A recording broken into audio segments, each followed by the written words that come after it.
So welcome everybody to our webinar here, where we're welcoming many people from all over the world, and especially our speakers who are presenting on varying expertise that they've been involved in over the years through their experience working in breastfeeding and human milk areas.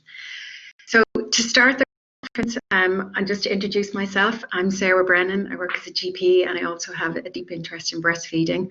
And I'm going to introduce co-host Elizabeth McCarthy. So Elizabeth, would you like to?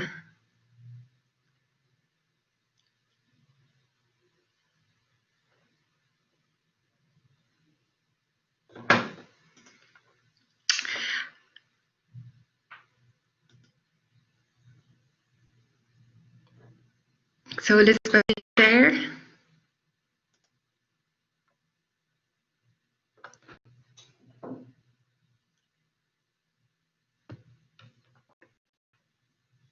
Okay, so so to start, we're going to introduce to you and welcome Anne Scott, who is the Vice President of Equality and Diversity here in NUI Galway. And Anne is going to welcome Miss Sabina Higgins. So thank you, Anne. I'll pass over to you now. Thank you. Thank you, Sarah. Can you hear me okay? Yes, perfectly. Thank you. Great. Díomh go léir agus fáilte romh. Is mis an tholamh Anne Scott las uachtarán chun inanas agus éagsúlaach na hallscoile seo. Agus is cúis áthas éadam fáilte go romh an lá speisialta seo. My name is Professor Anne Scott. I'm the Vice President for Equality and Diversity, as Sarah has indicated, in NUI Galway. And on behalf of the President and the University Management Team, I want to extend to you all a really warm welcome to this wonderful virtual gathering.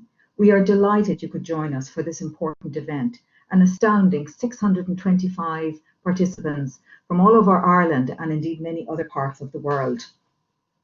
Welcome to each and every one of you. I look forward to the important insights, research and advice which our speakers will bring to us today, and indeed the comments from our participants.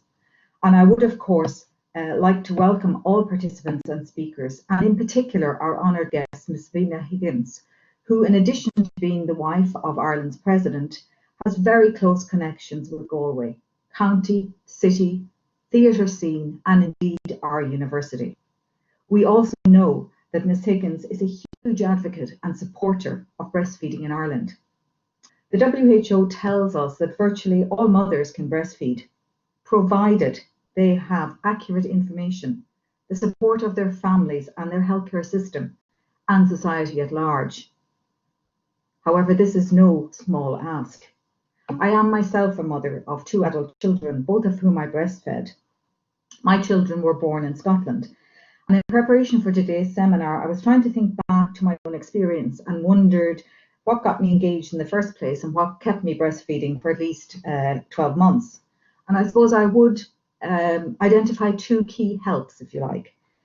One of them was that in my 20s, I spent 4 years working in a bush hospital in rural Kenya, where breastfeeding mothers were clearly and constantly visible, and where breastfeeding was the only practical means of the baby's survival.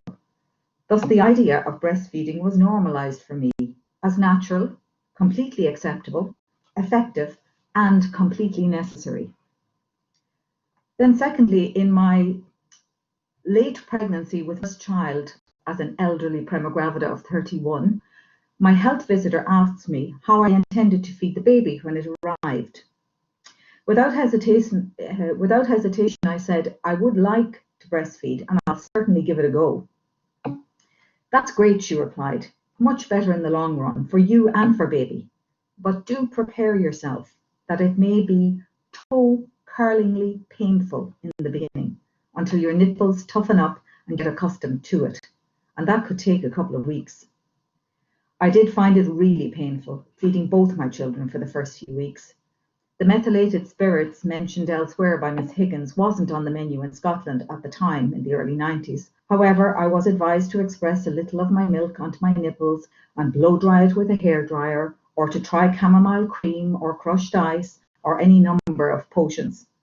For me, nothing really worked. However, knowing that it was normal to be so sore and that it would eventually stop was the saving grace. It was that knowledge that allowed me to keep going and ultimately to feed both babies successfully for around 12 months. As many of us are aware, the President and Mrs. Higgins have held annual Latch On events in Áras an Uachtaráin each year for the past 5 years during Breastfeeding Week. I listened back to Ms. Higgins' talk from last year just to remind myself of some of her important messages. One in particular stood out for me, and I quote, "Educating women on the practice of breastfeeding, including the preparation of breasts in the weeks before birth, so that the nipples are toughened so that they are not so hurtful, is really important." I couldn't agree more. Knowledge is power. Importantly, knowledge empowers women, mothers, to do the best for themselves, for their children, and indeed for our society. I am now absolutely delighted to welcome Ms. Sabina Higgins to address us today. Thank you very much, and over to Ms. Higgins. Well, thank you for that lovely, lovely introduction and welcome. So kind of you. And good afternoon, everyone, and happy Breastfeeding Week. It's a special thank you to Dr. Elizabeth Carthan McQuinn and Dr. Sarah Brennan of INUI Galway and the HSD for their kind invitation to me to introduce this webinar to mark Breastfeeding Week. You're all so welcome, as you've been told, to this very important event. The theme of the webinar, Diverse Global Perspectives on Breastfeeding and Breastfeeding Support, could not be better chosen in the light of this time in history when the world is facing so many challenges, as well as the dreadful crisis of the COVID-19 pandemic. Congratulations on the lineup of wonderful participants. It's so good that besides our own eminent specialists here in Ireland, we have so many international and distinguished experts, and we are so lucky that they have agreed to be part of the webinar.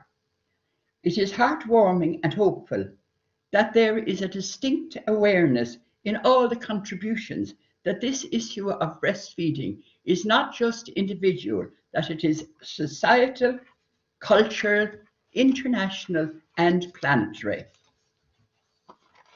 The different aspects of the subject that each speaker deals with, which are affirming of one another, and will no doubt add to our further understanding and knowledge, and our resolve to do all in our power to bring about the happy day, as Beckett says, that every child on the planet can be breastfed by a well-nourished mother. Even as we deal with the immediate issue, we must always keep before our mind the purpose of achieving the United Nations 17 Sustainable Development Goals, to which 200 countries have signed up. 5 of these global goals deal directly with the empowerment of women and also with the ending of poverty, malnutrition, and inequality, and achieving sustainable economic growth universally.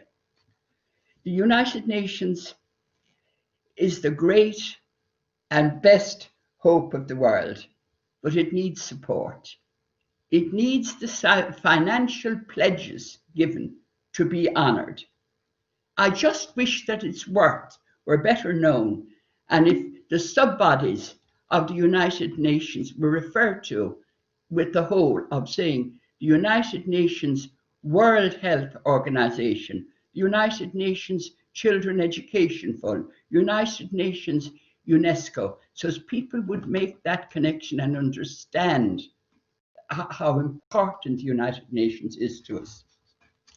The United Nations have said that the smartest investment for families, communities, and countries can make is breastfeeding. And it is so great to have Dr. Rigel Rowlands of the Department of Maternal, newborn, child, and adolescent health at the United Nations World Health Organization as a participant in the seminar today. That's wonderful. I find it very exciting that the beautiful term human milk is referred to and occurs in the work of so many of the speakers. It is so fundamental to our being.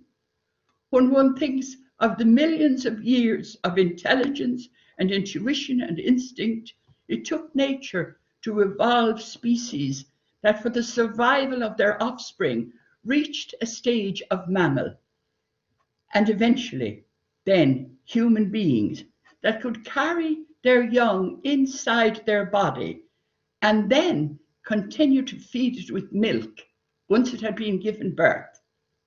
How extraordinary that this miracle of creation, that birthright of a baby to its mother's milk, should have been perversely thrown away as it says in some poem, as if it were a careless trifle.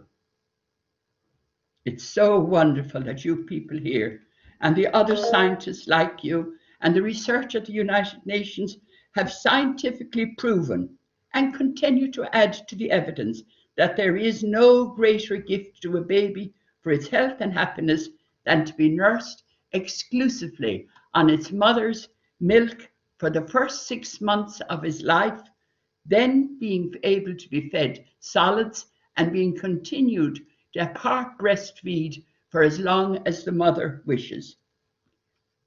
The task is to get that understanding to come about universally. There's no substitute. Here in Ireland, 40 years ago, children were breastfed, and 30 years later, almost all babies were bottle fed. It had become the norm. The midwives had disappeared, and nurses and doctors in hospitals never mentioned the possibility of breastfeeding. La Leis League were the only advocates, and what a serendipity that Dr. Elizabeth McCarthy, one of the organisers of today's events, has been a leader of La Leis League internationally for 30 years. Now, how did that cultural change come about? Was it in part because of the power of advertising of formula? Well, the cultural change to breastfeeding, back to breastfeeding in Ireland, is slowly and surely on its way through the great commitment of so many health interests and concerned groups, and not least the great pioneering breastfeeding women of La Cuidiu, La Leis League, Friends of Breastfeeding, and others who are all helping other women to understand and to help them through this time. It is vital that we get public acceptance of breastfeeding. We get well-paid maternity leave and flexible working conditions, optimum professional support combined with community support programs for new mothers, private and comfortable breastfeeding and expressing facilities in workplaces, shopping centres, universities, airports, and many other places that women have to be. These are all vital if we are to make it possible for women to breastfeed exclusively for 6 months and then go on to solids and continue breastfeeding for as long as they wish. I thank you all, and I find it's a wonderful thing to be present at this webinar, and I thank you for commitment to increasing the frequency of breastfeeding amongst mothers around the world, and I wish you a fruitful and successful webinar. Thank you all. Thank you so much, Professor Anne, for welcoming Ms. Sabina Higgins, and both of your personal reflections on breastfeeding have been beautiful and really helped us to start with our presentations from our expert invited guests.